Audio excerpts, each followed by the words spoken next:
Assalamualaikum and hi everybody. So today I just want to show you a quick video on how you can use digital pens in a Word file. Alright, before we proceed, I just would like to share my YouTube video. Inside this channel, you can look at various videos that I created for teaching, okay, such as the use of Padlet, Google Meeting, uh, and also other application. However, previously I also created another video using a digital pen. However, that video I created for the use of in whiteboard, digital whiteboard, and also in OneNote. But today specifically, I would like to show you how you can use digital pen in a Word file. Okay, alright, the pen that I use, okay, the digital pen that I use is Huion. Okay, Huion, and the brand model is Huion HS64. Okay, so I purchased in Shopee about 2 months ago. So the price was approximately USD $31. Okay, so if you convert to RM, it's about 134. So it's depend on the retailers, but for me this one is the cheapest, therefore I purchased it. And for me, the delivery of the product is quite reasonable, especially during COVID-19. So it's from China. You can expect the delivery is within 3 to 4 weeks. Okay, alright, in terms of the performance of the pen, why I prefer this pen compared to the other brands, because number one, if you look at this wire, is directly connected to the laptop. So meaning that you don't have to install any software prior to use this pen. So you just plug in and you can straight away write. So this is something that I like. So you don't have to have headache in terms of downloading any software. So just install and you can straight away write. Okay. Okay. Next, you can also use this digital pen and connect it to your handphone as well. Okay. Alright. So this is example of the digital pen that I use to grade my student works. Okay, so basically it is very convenient, especially during uh, movement control orders during COVID-19 lockdown. So people, especially the educators, have difficulty to grade student works. You do not see any hard copy of assignments or hard copy of the work. So in order to give prompt feedback to the students, so it is much better for us to grade digitally. Alright, so let me show you some demo. Okay, first of all, before you can use the digital pen, okay, like I said, you just plug in on your laptop. It's similar like how you plug in your mouse, okay, your wireless, not your wireless mouse, your mouse with the wire. You just plug in, okay, onto your laptop, and after that, before you can use it in the Word file, you have to install. There is a tab called Draw. Okay, Draw. At the moment, you can see there is no Draw tab.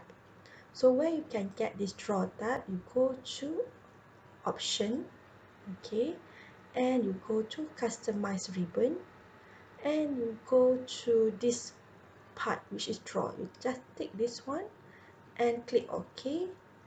Alright, and you can see the Draw tab is already right here. Okay, so let's check whether we can start writing. Okay, so if we just simply start writing, okay, so it's there already. So in other words, it is ready for you to use for grading. Okay, so now I just would like to share with you how I did for my class in terms of how they submit the work and how I eventually grade their work. Alright, so usually for my student, I ask my student to submit their work in a Google document. So in other words, so every group assignment or individual assignment, I was the one who created the Google document. So this is the Google document that I created for them. So their part is they just fill in the work inside this Google document. Okay, why I don't want my student to create their own Google document? because this Google document, I was the one who created it. So I don't want my student to later on edit the work after the deadline. So remember, after certain deadline, we don't want the student to continuously write. So if I control this Google document, so basically I can control with whom that I want to share. Okay, for example, if you can see right here, these are the students that use the Google document. However, after the deadline, I changed their role from editor to viewer only. So this is after they already submitted. So I converted their status to viewer only, meaning that they cannot write anymore after the deadline.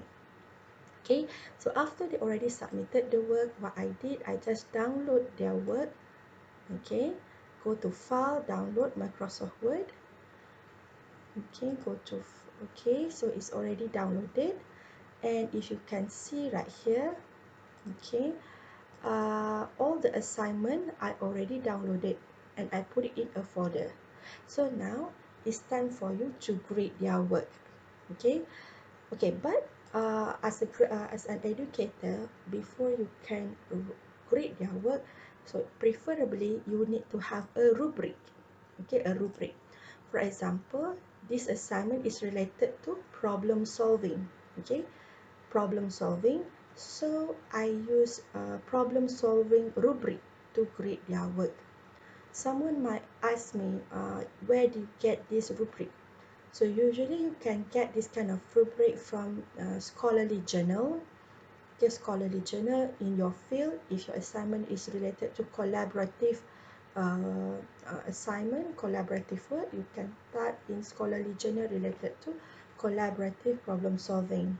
So, and maybe you can type more specifically collaborative problem solving rubric. Okay, so when you have this kind of rubric, easy for you to grade your work. Okay, let's do some demonstration. Okay, so right here, okay, after you already, okay, you read the work and you can start grading the work. Okay, so now the color of the pen is black. Okay, we don't want black, we want maybe red, so we change to red. Okay, and you can change the thickness of the pen. Okay, and also you can use highlighter and whatever. Okay, so you can start grading their work. Okay, you can start grading their work, and after that, after you already completed, then after you read the whole part, then you can start giving the student marks, for example. So maybe the student did a very good job in here, and so forth. And after you already completed, you can click save and to close. Okay, so next time, for example, if you want to see their works again, it's already there and it's safe. Okay, so you can jot down and you can comment the student work. All right, and basically for your information, this assignment the student did 3 times progress monitoring, so I thoroughly monitor their work. Okay, so basically wherever that they contributed, so there are marks for each contribution. Okay, so progress monitoring were done, for example, if you look at this date, on 1st, 8 and 15 May 2020. So 3 times progress monitoring were done, so they receive feedback. So usually the final outcome of the works are very good already. Okay, so we meet in Google Meeting for the progress monitoring. So this is just a little bit on how you can use the um, digital pen for your class in case you want to use it for grading or maybe other purposes. Okay, I hope you enjoy the video and please subscribe my YouTube channel. Thank you for watching.